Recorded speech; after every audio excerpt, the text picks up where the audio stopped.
Hey everyone, we're back with our SYFY Friday review on Sunday, and we're home from Tampa Bay Comic-Con, so we're really excited to talk about these shows because we watched them, actually watched two of them. We watched Defiance and Killjoys Friday night. We caught up with Dark Matter last night, so we're really excited to talk about them. If you're not totally caught up on the SYFY Friday lineup, that's Defiance, Killjoys, and Dark Matter, you're going to want to skip this video until you've gotten a chance to catch up, because everything we say from this point forward is going to be a spoiler. Okay, starting with Defiance Season 3, Episode 8, titled Ostinato in White. And we actually looked up Ostinato to find out what it means, and it turns out that actually has kind of a play on words in the episode. Yeah, so we looked it up, and it's a musical term to refer to a melody or a riff that is repeated over and over and over again throughout a song. And it also means mimic. So that totally fits because Kinsey was mimicking the Doctor by creating clones, Yeah. kind of. She was creating mimics. She was creating mimics of the Doctor, so Yeah. that totally worked. Yeah, so I thought that was a really neat little play on words there, but I really love this episode. The SYFY Friday lineup has actually gotten really good all the way through all three shows. But talking about Defiance, in the beginning of the episode, Tefkin and Stama have a really interesting interaction. Well, actually, before that, Alak was talking to Tefkin, and he says, "Look, I know you're in contact with my mom. Let her know that if I ever see her, I'm gonna kill her." And then, like, the next scene, Tefkin is talking to Stama, and he's like, "Yeah, you got a pardon. You can go home." So I get the feeling that he's kind of setting her up, but then I think he just doesn't care. I think he just kind of wants her out of the way now because she's, I think, in his opinion, has become a nuisance. Yeah, Tefkin's a very interesting character. He gets this information, but he doesn't always share it with people, and I don't think it's not malicious. Yeah, I don't think. Yeah, it's not malicious. Like he didn't not tell Stama that her son wants her dead because he wants Stama dead. Like I don't think he meant it in a bad way. It's just it doesn't affect him, so he doesn't care. I think he doesn't care if Stama lives or dies, period. He's like, I just kind of want her out of the way, so I'm going to send her home, and if she happens to die, oh well. Yeah. I think that's kind of where Tefkin's head is. Would love to know what you guys thought about that, because I thought it was funny, first of all. I was like, oh man, is he setting her up? But then I thought, nah, that's really not his character to play like that. If he wanted her dead, he'd just kill her. Yeah, he would, yeah. Also, in this episode, there's a scene where they have the memorial for all the soldiers that Nolan lost in the cave explosion, and it's a really powerful moment because Nolan basically breaks down in front of everybody, and in that moment, Irissa kind of becomes the parent. Yeah. And their dynamic in this episode was just amazing because, like, Irissa does kind of take the parent role and tries to comfort him, and I think she's gained a respect for him for what he did for her when she was going through her troubles. Now the roles are reversed, and I think she's able to see it from his eyes, and I think it'll go a long way towards them working things out.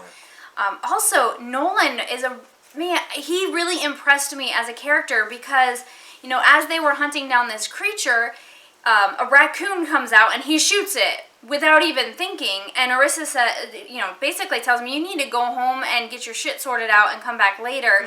And he starts to say, he's like, no, I'm fine, and then he's like, no, you're right, I'm going. It's like he realized he was no good right now and he needed a break. But then he doesn't go home and actually gather himself. He goes home and gets wasted. And in his wastedness, he somehow thinks it's a good idea to go and talk to the dad of the kid who, went off to war with Nolan. And that it didn't go well. I mean, Nolan didn't expect it to go well. Yeah, I think Nolan wanted a fight. He wanted to be blamed. He wanted somebody to take their outrage out on him. Because he feels like he hasn't paid his penance yet, and I think he's looking for someone to give him some. Yeah. But it doesn't exactly go his way. Like, the father's mad and upset. He verbally abuses him a little bit, but not very much. Yeah. And then in the end, he almost like he like accepts that Nolan came to him, and he's tolerating the fact that Nolan needs to do this to clear his conscience, and that's not really what Nolan was doing. I think he went there looking for this guy to take out his aggression on him, and it just didn't work. So there's this monster that's killing the townspeople, and there's this mystery because the opening scene is like, okay, that's the doctor. What's she running from? Oh my God, she just got taken away and eaten and killed and stuff. And then the doctor shows up, and she's examining these body parts, and it's like, well, okay, was that not the doctor? Yeah. And so as the viewer, you're like, oh, okay, well maybe in the genes, maybe they passing similarities or whatever, but. So we find out that no, that actually is technically the doctor in the beginning. That she was cloned. It's the clone from Kinsey. And so we find out that Kinsey has started the hunt. Yes. And wow, so when Tefkin finds out about it, he figures it out. Because he figures it out almost immediately. He recognizes when they're investigating the murder site of the clone doctor. He sees right away what's going on. He knows it, and Nolan knows he knows it, but he's not. Again, he's not forthcoming with the information. And Tefkin is not happy about it, to the point where he doesn't kill Kinsey. He actually exiles her back to the ship. Yeah. And I gotta wonder at this point because him and Kinsey had a really interesting conversation about what does he think his role is going to be when he wakes everybody up. Yeah, there's been between him and Kinsey and him and Stama about what's going to happen when he wakes his people up. And Stama gave him a good point. Like, they have two choices. They could follow you or they can follow Kinsey. Mm-hmm. And he's kind of assuming because has like a leadership role, he's the father, that they're going to follow him. But Kinsey's way is easier. It's what they're used to. His way involves them changing. However, his way is better for their species, for survival. But, Kinsey doesn't see it that way, and Stama's kind of making him realize his people might not see it that way either. So, I gotta wonder now, does Tefkin actually choose to leave his people in stasis, or do you think he's going to wake them up? Yeah. I think he's leaving them in stasis. I think they will get woken up, but I don't think it's going to be him. I think Kinsey's going to come back. I think she will be back. And if she does come back, I think she wakes them up. The final sequence of the episode was actually really great. It was powerful. It was emotional. Stama is praying, and Nolan is getting drunk, and he gets contacted by that kid's dad, and he goes to, see what's up, and the dad has hanged himself. And simultaneously, Tefkin has exiled Kinsey, and he's kind of left alone with his thoughts about what he's done to his daughter. So it's like all these people are basically in crisis at the same time. And I don't know, just the music that played over that sequence and just everything that we saw, I was like, wow, man, that's probably the best ending to an episode of the whole series so far. Yeah, it was very powerful. Okay, moving on to Killjoys Season 1, Episode 7, titled Kiss Kiss Bye Bye. The episode starts out, Johnny is trying to fix that neural implant that Dutch had in the last episode that allowed her to talk directly to Klein, allowed him to see, what she was doing and everything, and he can't quite figure it out, and Dutch and Dav are getting in the way. So he sends them off. He's like, just go play, go do something, just get out of my hair. And they go outside, and they have this little silver ball thingy that they throw up in the air, and it's like a contest, who can shoot it the most. Who can nail it, the most times or whatever. And I don't know, it reminded me a lot of Quidditch. Yeah. I was like, a little Harry Potter call out there. That was pretty cool. And Killjoys does that a lot, and it's one of the things I like most about the show, is they call out things from other science fiction properties.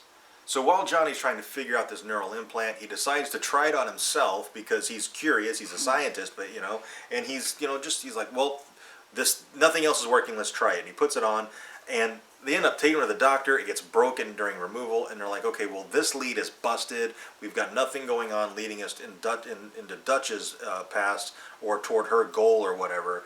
So they said, well, we got this other lead on Davin's past. Let's go check that out. And they actually find Dr. Yeager, and it's not at all what we thought. It was an actually great little twist. Yes. So I I totally assumed that the implants were blocking a memory of his, and I just assumed that it was some super top secret military thing, and that it was so high clearance that even though he was involved in it, he wasn't allowed to retain that memory. Right. That's what I assumed it was. Actually, it was a test run of a super secret weapon, turning the enemy against itself. And he wasn't supposed to kill anybody. No. But it worked too well, and so he massacred his squad. But Dr. Yeager lies and says, you had a psychotic break, you came to us, you wanted us to wipe your memory, so we did, apparently we didn't get all of it or whatever. And so they're kind of left to go out their business. But... Yeah, but all their questioning and stuff kind of gets to Yeager. So she decides to turn that switch on and activate zombie robot Davin. Killing machine. Yeah, killing machine Davin, and turn him against his team. And so...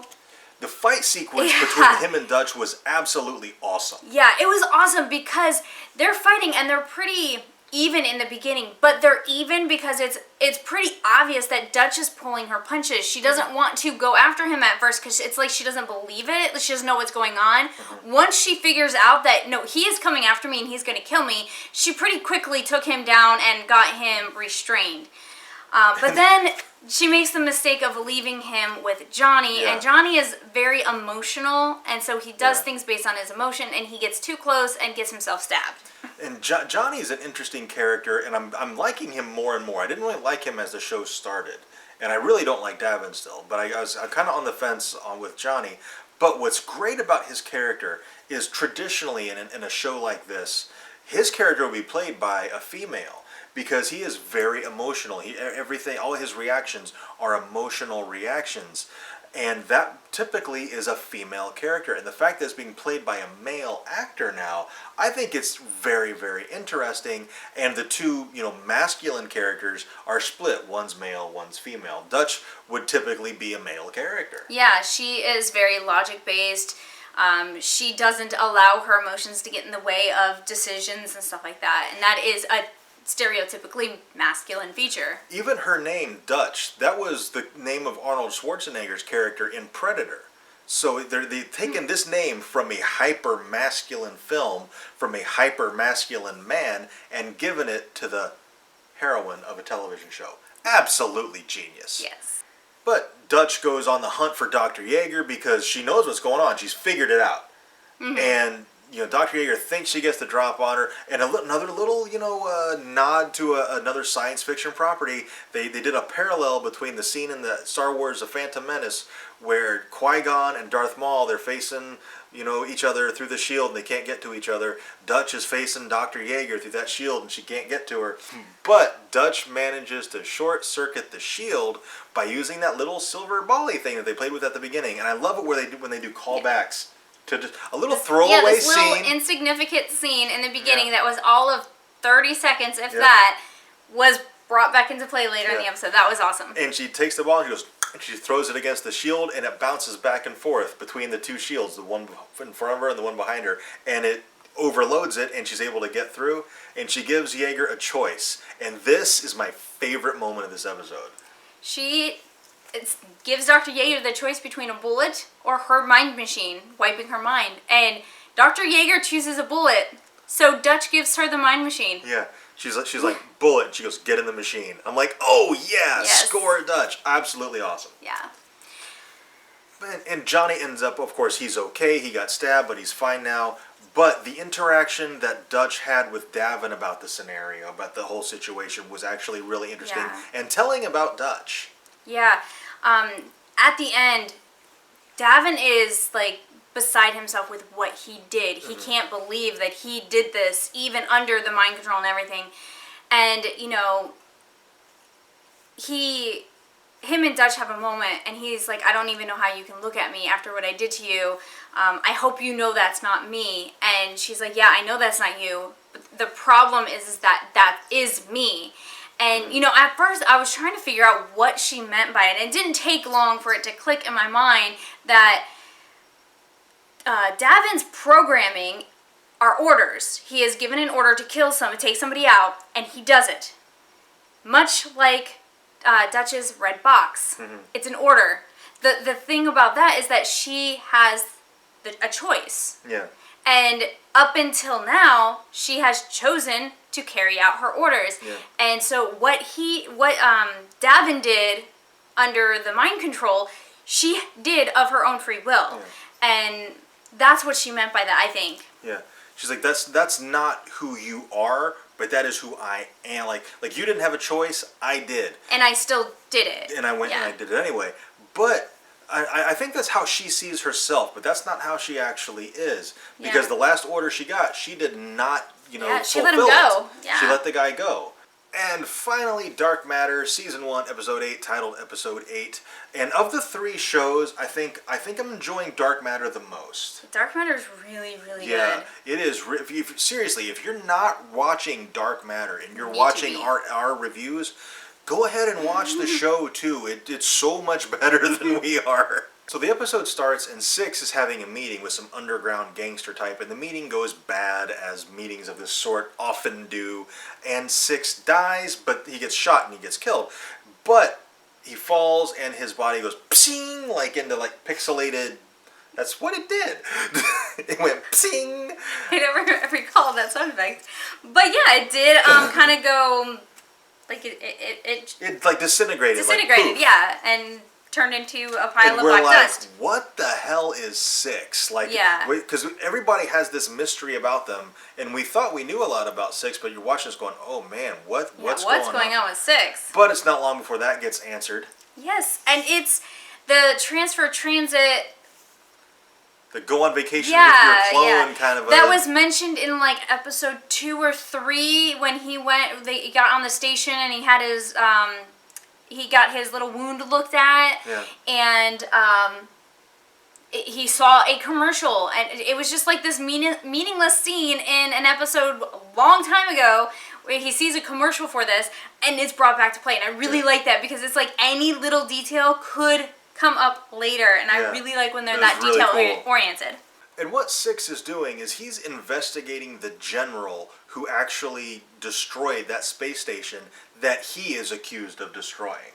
Well, he kind of did, but he wasn't. That's not what his mission was. It was his fault, but that wasn't his goal. Yeah, he did the mission that he was supposed to do, and wasn't told that part of it was a bomb that blew up the station. Mm-hmm. So he's very upset that the general used him like that. Right. So 5 figures out, not exactly what 6 is doing, but that he's off on a clone vacation or whatever. So 2 decides, like, look, he's going off half-cocked. We don't know what's going on. We got to figure it out. 1, 4, go follow him. And so this was great because 1 and 4 don't get a lot of interactions together. Yeah. So seeing them together and interacting a little more, I thought was really, really cool.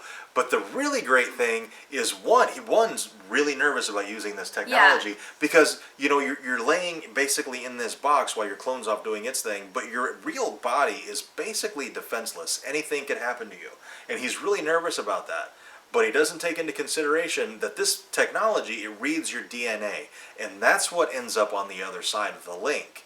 And so when he wakes up, he is not Jace Corso. He is Derek Moss. He's Derek Moss. And 4 sees him and he's like, who the fuck are you? And he socks him. He doesn't say fuck. I say fuck. But he...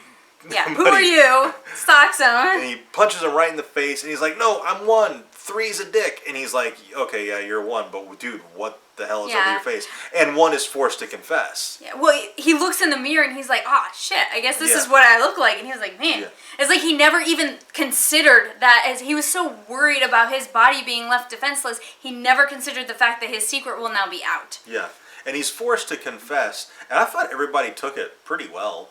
Yeah, they took it relatively well. I mean, as well as you would think they could, because I figured everybody would jump to 3's conclusion and go, you're the one who wiped our memories. Yeah. But, nobody went there. I think it's because, you know, even though they've had their memories wiped, they're still the same person they were. Yeah. I mean, they still have that same personality, and one just isn't the type of person who would be brave enough or smart enough to pull something like that off. Although he would be somebody who would do it and muck it up like it is, but it just doesn't seem like he's the type who would do that. He just doesn't seem ballsy enough. And, you know, in 6, you know, he gets really close to actually fulfilling his personal mission of eliminating the General, but it turns out the General is using the transfer transit technology, the cloning technology, so it wasn't really him. Which is actually, if you're an organized criminal or you're leading a revolution, that's actually a genius move. Yeah, of course you're going to do that and have your body surrounded by guards. That way, all these meetings you're going to, you're not actually in any real danger. Yeah. So, brilliant move on the part of the General, Brilliant. And we were talking about, you know, callbacks to other science fiction items or whatever, and there's a few of them in Killjoys, too. There's a little nod to Star Trek when 2 is going to pilot the ship into the dock, and because the android is down, she's still being repaired, and so 2's like, I can land this thing. And 1's like looking, and she goes, are you looking for seatbelts? And he's like, yeah. And I'm like, haha, there was no seatbelts on Star Trek. And so it was like a little nod to that. And then there was a little thing when 5 was inviting 6 to go to the movies. They're having like a classic movie matinee or whatever, and she invites him to go see Star Wars 36. Because apparently it's a classic. Yeah, and it's the remastered version. What's great is it's Star Wars 36, the remastered edition. So they're still, you know, remastering these things and doing special editions and stuff, even after 36 movies. I thought that was really funny. I loved it. And 5, I feel really bad for 5 right now. Yeah. Because, I mean, she doesn't feel like she can trust anybody after, you know, seeing their memories. And 6 was the one that she felt closest to. And he's kind of blowing her off right now. So she feels very isolated. And I just feel bad for her because I think, well, she is definitely one of my favorite characters on the show.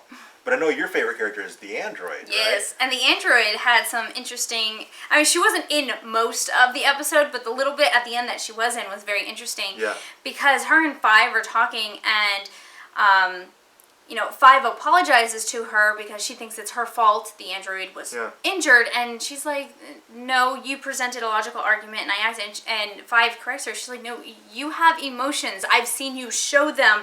And so now the android is very worried about the fact that she has these emotions. She thinks it's a flaw in her programming, but I think there's a lot more to her than just being a droid, and I don't know what it is, but these emotions have something to do with it. Yeah, and I'm really excited to see what's going on with the android because she is up there with my favorite characters as well. My favorite, probably 6, android, 5, 4, 3, 2, 1. And it changes every week. I'm going to do this every week. I'm going to list my favorite characters, and it's going to change every week. But I just love the show. If you're not watching Dark Matter, watch it now. Okay, that's it for our reviews. Don't forget we're doing the subscriber giveaway. When we hit 250 subscribers, we're going to announce the winner. All you have to do to be eligible to win the prize is to A, be a subscriber, and 2, share one of our videos. Now, what do you get?